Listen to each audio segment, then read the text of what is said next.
Hello all. Let's see if any of this comes online. Why is nothing coming online? For all I know, I'm online already. Let's see, let's go to my easier to check this on LinkedIn.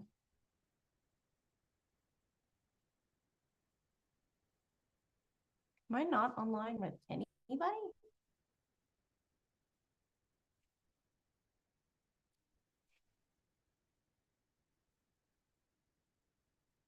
Sorry guys, if you can see me or hear me, I'm trying to figure out what is going on and why. Seems my computer has decided that's not started at all.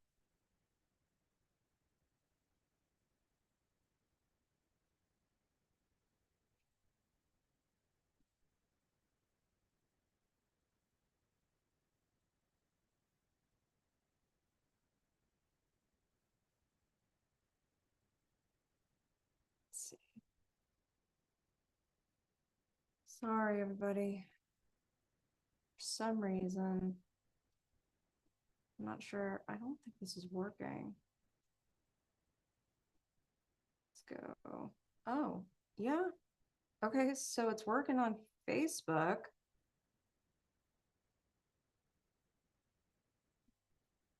Why am I offline here then?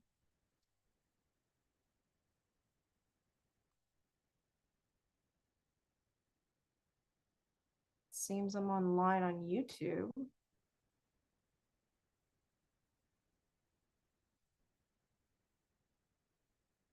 Just want to turn my volume off so you guys are not having to.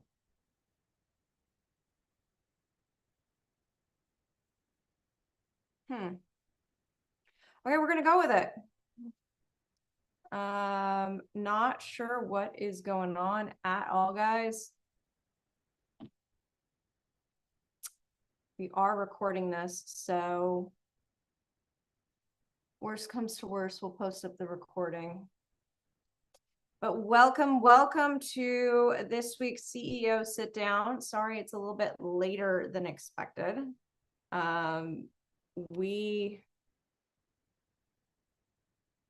have a big software sunset for a client that we are working through the issues of, and I have to be intensely involved in that. So, like I said, these are usually in the morning, but for the last 2 weeks, they've been in the afternoon because of that very project.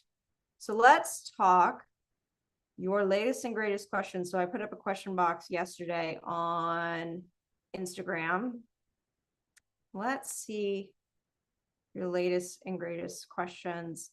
I don't think, like last week, we will get through all of these in our time together, but for those that I don't answer, you can check out Instagram for any story posts that will answer the additional questions. Also, replays of this will be available on YouTube, Facebook, LinkedIn. Once again, for some reason, Instagram doesn't want to connect. We don't really know why. We're going to have to take a look at my systems. Maybe it may be my wireless signal here, guys. It's a little bit hard to run this here. And of course, I'm not going to have the chat. So let's see if I can find a way to pull up my different chat boxes in case you all ask any questions live. You can submit your questions live if you're feeling like it.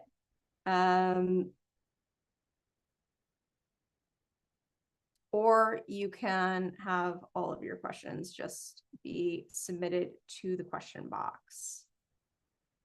So let's pull this also.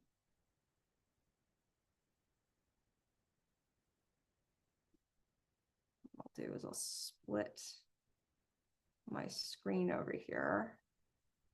Not how I intended to do this, but hey, sometimes needs must. All right. There's that, and there's that. And everything's frozen out.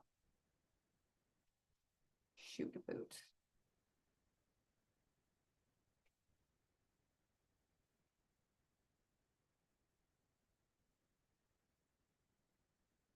Okay, I think we're online. I think we're good. Sorry for all the technical difficulties, guys. Admittedly, I will have to figure out a way to get a stronger stream for you. It's funny because this says I have excellent streaming quality, and I can tell just looking at the streams over here, that is not the case. So we'll have to look at that some more. It's also taken nearly 10 minutes to get this thing going. So, wonder what's going on with LinkedIn. Did it come up? Yes. Okay, it is on LinkedIn as well. So if you do have any questions, feel free to drop them in the chat. You all submitted your questions here on Instagram earlier this week. I'm going to answer as many of those as I can, and then anything I do not get to, we will record and post either to my Instagram stories, or we will repost those over to the other platforms as well. So we've had a little bit of an interesting twist with this. Usually CEO Sit Down is all about what you want to know for you and your mindset and being an entrepreneur, a lot of leadership advice, things like that.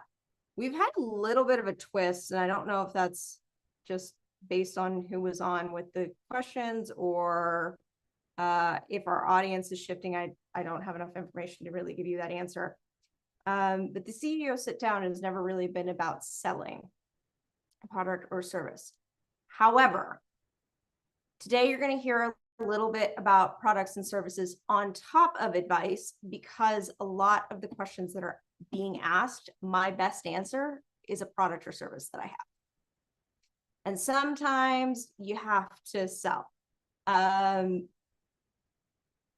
I know for some of you that's going to turn you off from this live automatically. I am sorry, but I have to answer the questions of those who are out there asking for things. We're going to get into those questions a little bit later, but let's start with something that I think a lot of you want to know about, and that is blogging. Is blogging still relevant in 2025, or is it all about video now? Okay, so this is a question we get asked a lot at Live Fearless Media, if people even still need a blog in any capacity. And I would say blogging is still very much a part of the content creation cycle, but the reason for blogging and where you place your blog has changed. So whereas before, blogging became a really big part of integrating SEO strategies and other sort of online strategies that were very search engine heavy, things have shifted a little bit. And it's not so much that it's not still search engine heavy. The thing that has changed is where you want to place your blog.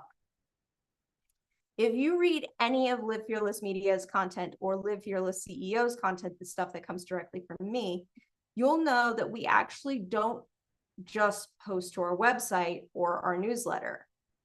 We post significantly to LinkedIn. We send out the same blog posts to submit to newspapers as opinion articles, how-tos, etc. Blogs have now become the new PR writing style. It is a way for you to get in front of people in a big way, especially as LinkedIn has shifted to increase its algorithms. The algorithm takes into account longer form content more than it used to. So things like blog articles, which really can be written in the newsletter, long format written content specifically, the ability to post white papers and other document-based posts. Long format content is starting to play heavily into whether or not people can see you on LinkedIn. So this old traditional blog post that used to just go on your website and maybe help with your search engine optimization has become a different part of your marketing strategy. So should you still have a blog in 2025? Yes, you should still be writing some sort of written material in 2025. However, you need to get creative on where you place it. If you are in a business that doesn't really appeal to the audience of LinkedIn, there are other options, but anybody who's B2B, business to business, or anybody who is business to consumer in a more how do I put this, more regulated or more serious industry where typically like industries like finance and banking and medical, all those kinds of things, where long format content is a big part of how you market to your clientele. LinkedIn is your place to be, and any long format content that you write should be reposted and reutilized on LinkedIn. Maybe not word for word, but should be used in some capacity. So for instance, I'll give you an example from Live Fearless Media. We write a newsletter every single month of latest content ideas by niche, the latest changes in the social media platforms, and things that you need to be thinking about when it comes to content creation. We send that out at the end of every month, usually about a week and a half to 2 weeks before the month turns, so people have enough time to kind of process it and put it into play. We don't just send that out to our email list. We send that out to LinkedIn as well. It gets posted on something that we call the Platform Pulse, which happens to be the title of my newsletter on LinkedIn. And we post it there as well. And then we share it out to all of my followers or any of my staff's followers on LinkedIn. So long format content, written long format content, still has a significant place in your marketing strategy today. You just have to be aware of where it needs to go, because it may not be your website anymore. There may be a use for a blog on your website, but it may not be the central thing. Simultaneously, you should be developing video content, and you can actually take video content and turn it into written content. If you want to learn about that, make sure to visit my website. We do have services to help you learn how to do that. So how do I know that my content is actually connecting with people? So this is a big thing. Your numbers matter. This is one of the big things I repeat with all my clients over and over and over again. You need to pick very specific key performance indicators for your content, for your business. So you set your goals for your business, and your marketing should be somehow trying to complete those goals. You know you're connecting when you're actually hitting your goals. And how do you know how you're hitting your goals? Your KPIs, your key performance indicators, your numbers, your analytics. You choose your word on how you want to describe this. You have to know your numbers. If you do not know your numbers, you do not know if you're effective. And I'm not just talking about an ROI, a return on investment with marketing. I could be looking at conversion numbers. So how many people ended up buying? How many people ended up on a page? How well is our messaging being received? You can look at engagement numbers. There are a lot of ways to look at those numbers. If you want to look more in depth at what numbers you should specifically be looking at to know whether or not your social media is being effective or not, there's a blog article on my website livefearlessmedia.com. Go to our blog. It is completely free. This is not a sales item, where we have the key performance indicators you should be tracking with your social media to know whether or not it's effective. I believe that is titled, hold on, let's get you the exact title so I'm not giving you the wrong one. The title would be Beyond Likes and Shares, Measuring Your True Social Media ROI. So that looks at a variety of different KPIs, key performance indicators for your business, and specifically when it comes to the effectiveness of your social media. So if you're looking for those numbers, what you should be tracking, what you should be thinking about, I would suggest taking a look at that blog article.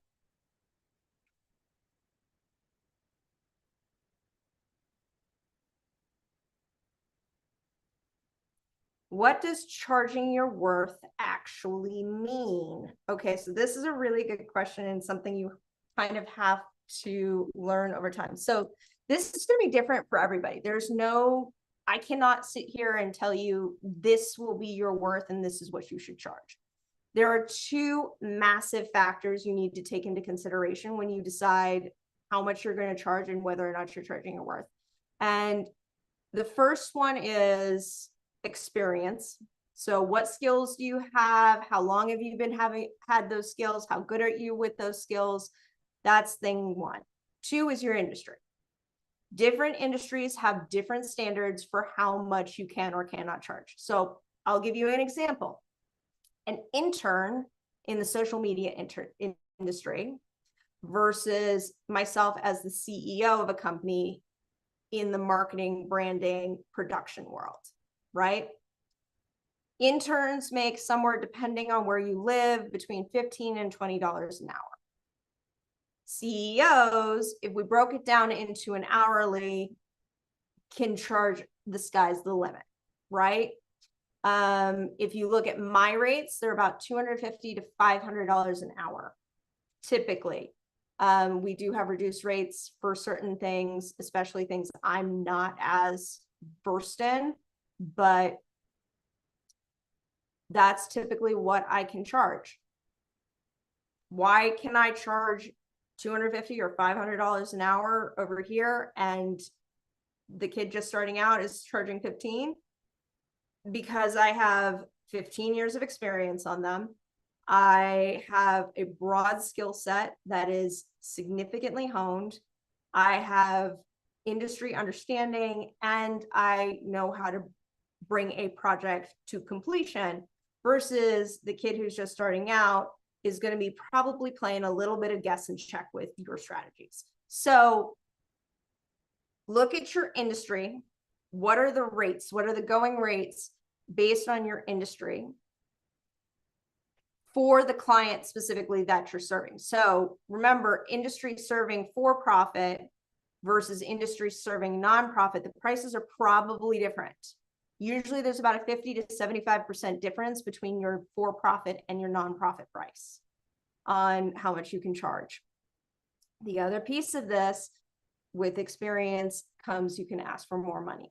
Now, do you have to ask for the very top of the pile whenever you go into a pitch? No, absolutely not. I don't.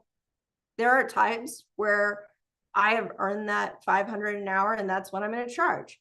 But there are times where I go into something and I know that the potential client is never going to be able to pay that. If I think it's worth it, I lower that price. However, you have to make sure for yourself, in your mind and in your spirit, that you truly believe lowering that price is worth it for you. One. Two, find alternate ways to price yourself, right? If you're in an industry like marketing, like sales, you can do a retainer with a percentage on whatever you gain the company. There are a lot of ways to do this. You can get a piece of the company. There's a lot of ways to price out something so that you can bring your pricing down.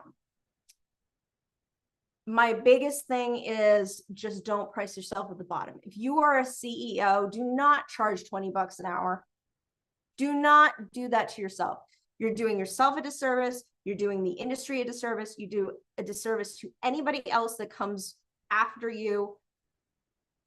There's no reason to do that, especially if you're going to give them thousands of dollars of value. So if you're in development or fundraising for nonprofits, if you really want to bring your price down, then say, hey, if I raise you $100,000, you'll pay me this up front and the percentage on it. That's a completely acceptable way to do this. If I raise $1 million for you, I get this percentage. If I raise 100,000, I get this percentage. Like, that's a perfectly acceptable way to get your value on pricing, but do not put yourself at the bottom of the barrel just because you think it will attract clients. The reason I will tell you never put yourself at the bottom of the barrel is because in actuality, that is more likely to backfire on you than it is to get you clients. Why? Because somebody's going to sit there and say, why is it that somebody in this industry who could probably charge this is choosing to charge that? What's the problem here? If you're brand new, have never done it before, like, charging the lower prices is meant to be. I worked for free for a time in order to get attention. But once I was able to charge my prices, I charged my value, because in all honesty, it did me a world of good to raise my prices. And by the way, if your prices are too low and you raise your prices, trust me, you think a lot of people will buck back. Most people will not. Most people will respect it and say, okay, no problem. So if you've already put yourself in a position where you're working in those lower price ranges and you want to raise your prices, it's relatively easy to do. Most of your clients will accept it very easily. What is the difference between a coach and a consultant? Okay, so I think this is probably one of the most confusing thing about the coaching consulting world. Coaching, typically, this is not always, because this is a little bit individual based on the person, but typically coaching is somebody who's going to hold you accountable, who is going to hold your hand through the process, but they're not going to be in the process with you. And by in the process with you, I mean hands-on, helping you build. Consultants typically won't hold your hand and hold you accountable. They will help you build the process, right?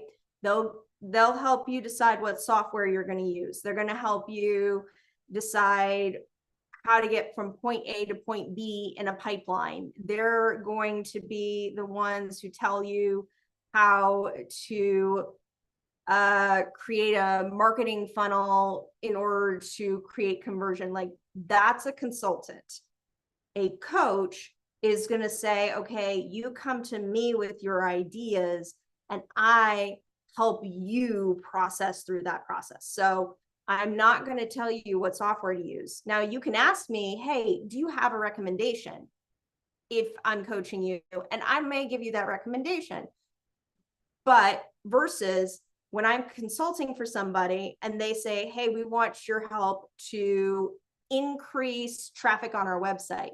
The first thing I'm doing as a consultant is looking at that back end, looking at the software that's there and giving software recommendations.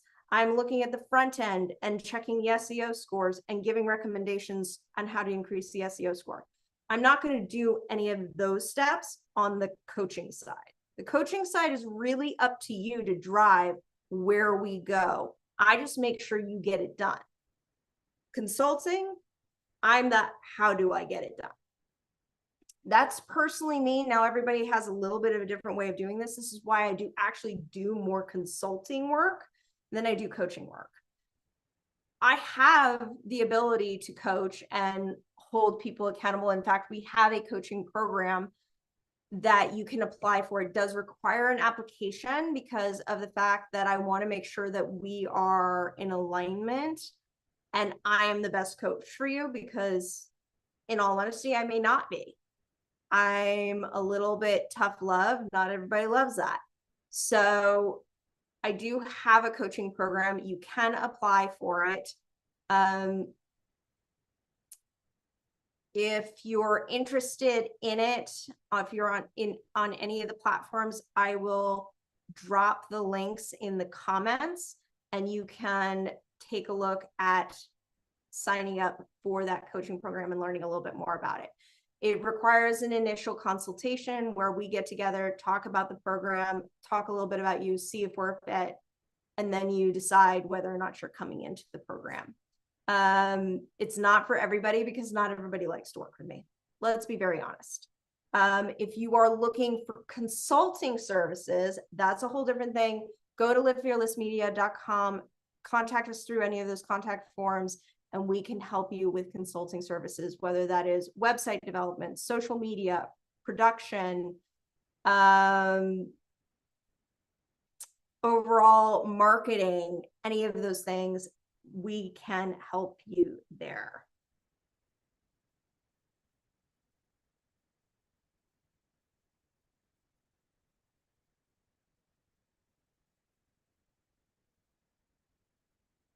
So, I don't want to be alone on this journey, but I don't have the money to spend. What can I do? Okay, so last week we talked a little bit about the idea that, in all honesty, entrepreneurship can be a really lonely journey. The statement, it's lonely at the top, it's not just a statement to catch attention. The reality is that very rarely do you get to stand with somebody and make decisions. Oftentimes you're having to do it completely alone as an entrepreneur. And because of that, it is a lonely journey, but you need to create community for yourself. So some of the ways that I recommend and some of the ways that I have found community, if you want to go local and or free, your small business association, your local small business association probably has some sort of free gathering that you can meet other local small business owners relatively easily.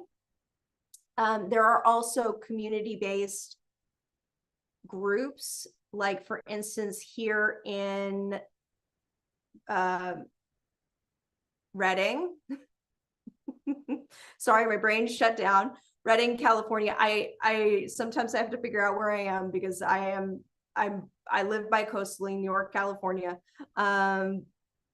Here in Redding, where I am currently, there is a small business community group that meets once a month that allows people to get together. That's just a local one. There's also one for the county here. Shasta County has a business association. They also have a startup group that meets. Some of those meetings are free. Some of those meetings are paid with the startup group. So go with what your budget can or can't handle. The other thing, if you want to, there are tons of online business groups and communities that have been created by some of the top leaders in business. Now, most of these are not free. However, they are not typically very expensive to get in. Usually they range somewhere between $25 and the highest one I've seen is like $97 a month, but they range somewhere in that area.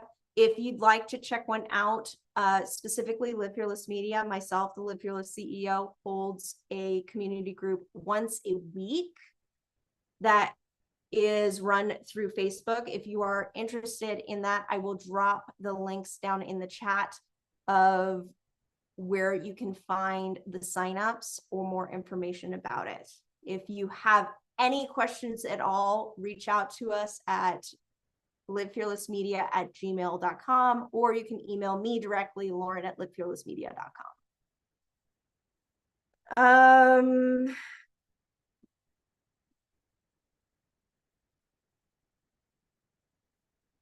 I'm so overwhelmed with marketing. Help. Okay. This would be a common one. This is not really a question, it's more of a cry for help, but this is something that's super, super common. Look, marketing is one of those things that is very broad, and there are a ton of ways to market. Here's one thing I would tell you. Either get into, if you are not a marketer by trade and you are starting a business and or trying to scale a business, one of two things. Either one, get in with an agency if you can afford it. If you can't afford an agency, start down the self-education pathway.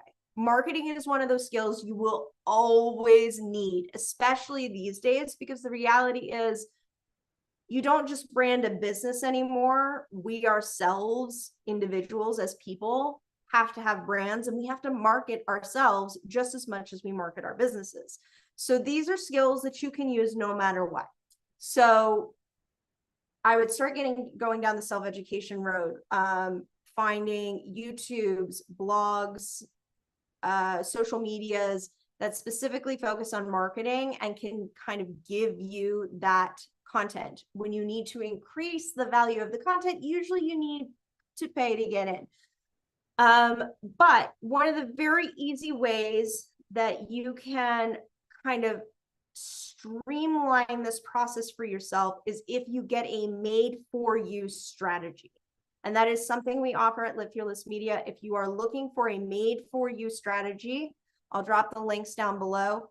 What that allows you to do is literally you'll reach out to us, and depending on which level of strategy you're looking for, we'll do anything from build out your social media strategy to give you ideas of what you need to do, content you need to consider, how you need to talk to your audience, who your audience actually is, to if you buy what we call our platinum package, this looks at everything. We look at your top 10 competitors. We do a competitive analysis.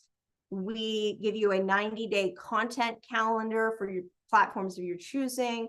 We give you a full marketing strategy that includes everything from social media to blogs to email list.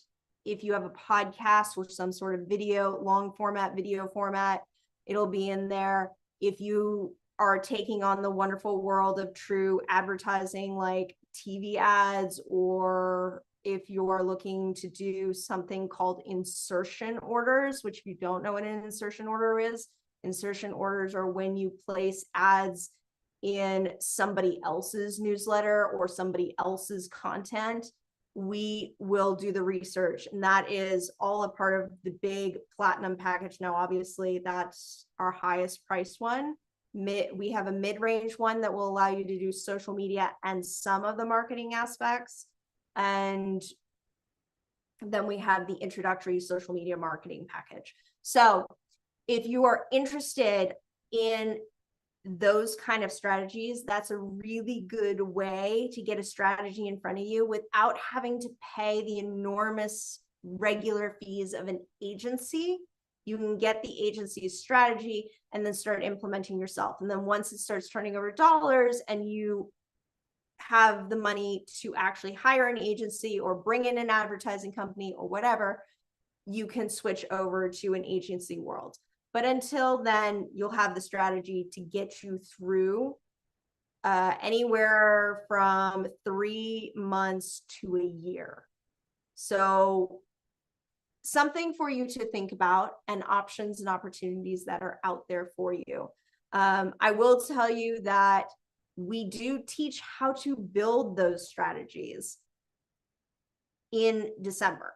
So if you can hold out and you want to build the strategy yourself and you want to learn how to run a comparative analysis and write your own ad copy and do all those things, we actually teach an annual, it's once a year, an annual training in December that sets you up for your entire year of advertising and marketing. So if you can hold out till then, great. If you can't and you really need the support now, which a lot of people will, I would say our strategy reports are probably your best option. And the ultimate option, if you don't want to have to handle anything yourself, you don't want to do any of the work on the creative side, nor any of the work on the strategic side, is the full service agency. But that being said, it's understandable. Most startups don't start with a full service agency, right? That's just the reality of pricing it out. So we do have some alternates available. And if you want to completely DIY it, we have the training in December, or we do have ebooks available on our website that walk you through the process. These ebooks are workbooks. They're workbooks. They're not just like, hey, I gave a bunch of random writing and maybe not. This is paragraph. Hey, you have to fill this out. So it is going to be a true DIY process where you're going to have to do it yourself, because I cannot give you the answers, but that's a really good way to start and get some answers for yourself.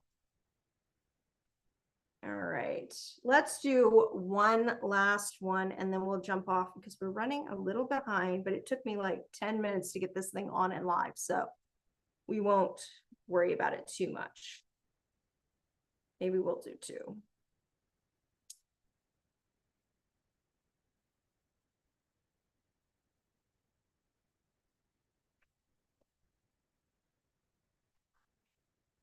How do I start building an email list when I have no audience? Okay, so my favorite way to build an email list when I have no audience is to simultaneously build my audience and build my list. I know that seems like a lot, but hear me out here.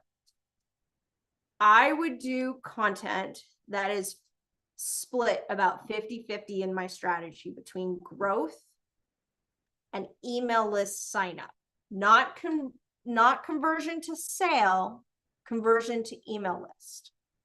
How do we do this?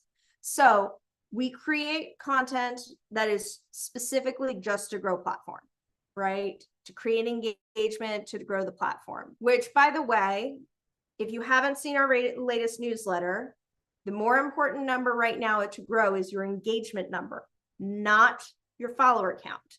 Follower count is changing. It's becoming less important in every single algorithm out there. And platforms with not nearly as many followers are having videos blow up because of engagement. So your engagement, your need for engagement, significantly more important. So when I talk about growing a platform these days, it's about growing engagement and consistent engagement. Okay, so there's piece one. So I'm creating content that creates engagement specifically on the social media platform. It's not going to take you anywhere else. It's not going to ask you to do anything else besides engage with the content that's there. Okay, so there's piece one. Piece two is something that we're seeing a lot of. You've probably seen it a lot. Comment X to get Y, right?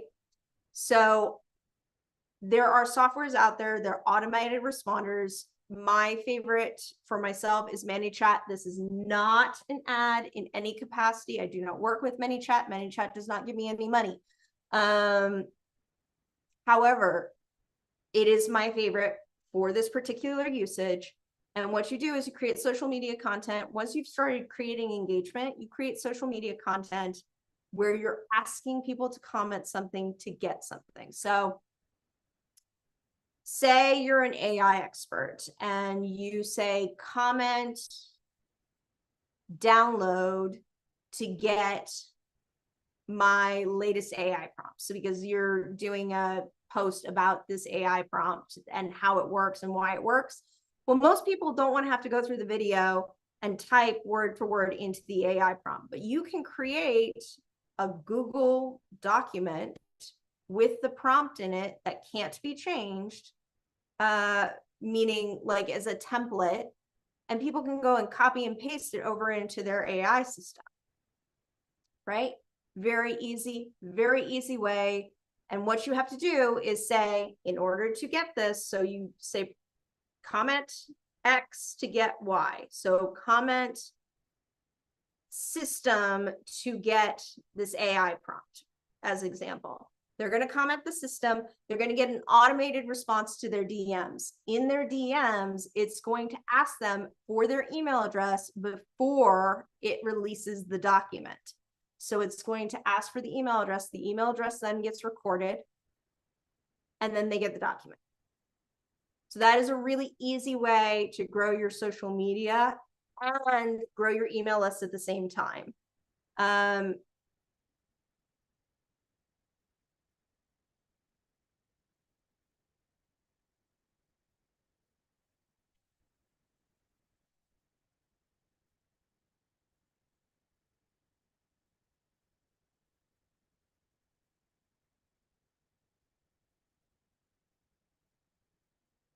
Okay, last one. How do you handle friends and family that don't support your business? Okay, here's the thing. You're going to have two buckets of people that don't support your business when it comes to friends and family. You're going to have friends and family that truly don't believe in it. It's a sad truth, but it is a very real reality. There are a lot of friends and family that are never going to believe in your business. They're never going to believe in your dream. It doesn't matter how hard you try. That group of people, you've just got to love despite them. You got to let it go. You got to say, you know what? I believe in my dream. This is my thing. It does not matter what they say or what they want. And then you will have those who make commentary or don't seem to support you or tell you you're crazy, not because they don't want to support you, but because they are scared for you. Those people, again, you've got to love despite them. But here's the thing. They will change their tune as soon as they realize you're secure. So if you continue at it and prove that you're going to be okay, they eventually will let it go and be completely okay. I promise you that. Group B is Group A, the ones I described first, the ones who are never going to support you. They're always going to be haters. They are family, they are friends. You got to love them anyways. However, you got to kind of block them out. And if they get toxic, there's a difference between saying just, I'm going to block them out, I don't believe them. If they get toxic, that's the time to cut them. And by the way, if they make you feel uncomfortable, like for instance, if you're doing social media and you want to be an influencer or you want to create a personal brand that sells things, or you're looking to do user generated content or whatever it is on social media, where social media is a big part of your business. Look, a lot of people make a lot of comments about people that make social media a big part of their business. How do I know this? Because I started with social media and I got heck for it. These people over here and these people over here, you are allowed to block. You are allowed to cut them out. You are allowed to say, no, I will not receive your comments. No, I don't want you to see my stuff. You can, I've done this before for many clients. I've never actually done it for myself, but I've done it for many clients before. We have gotten on and recorded a video that was specifically targeted at their family and friends.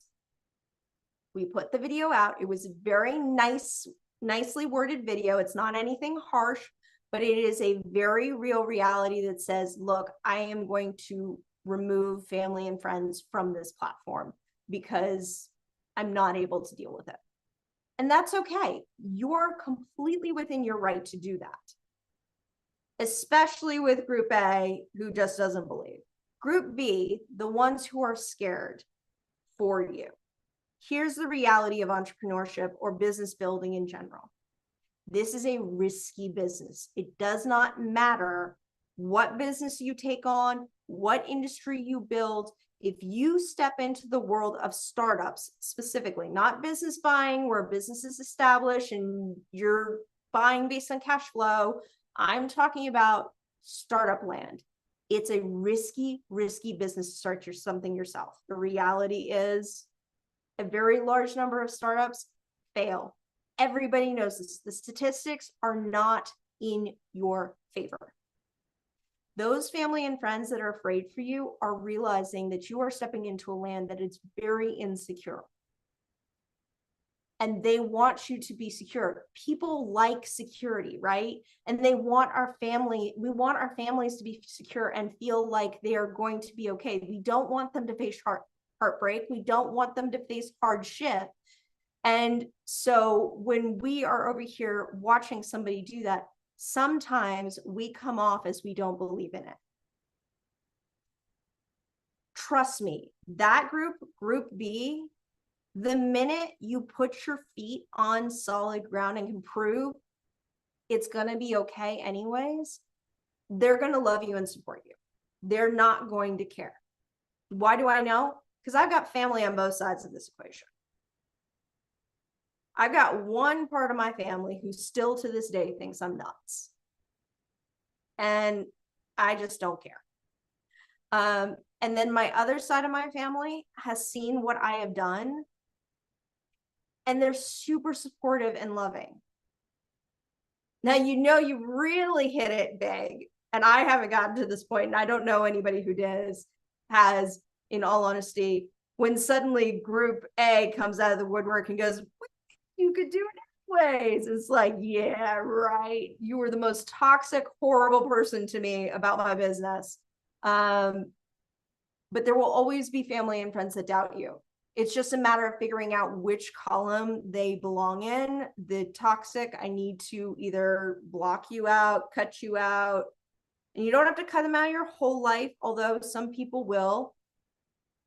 But you need to figure out how you barricade yourself, how you put up the boundary for that. And then on the other side of this, those family that just really care about you, really love you, don't want to see you hurt and are scared for you. You need to understand their feelings there. I would say don't cut those people out, because most of them are going to change their tune very rapidly. Most of those people, it's not going to take much to get them to cheer for you. And so they're always going to be there. It's just figuring out which column are you in? The ones I need to get rid of, or the ones who are going to change their tune very, very fast? All right, guys, that being said, I think that is our time for this week. Thank you for joining me on another CEO Sit Down. I hope you have a beautiful weekend, and I'll see you next week.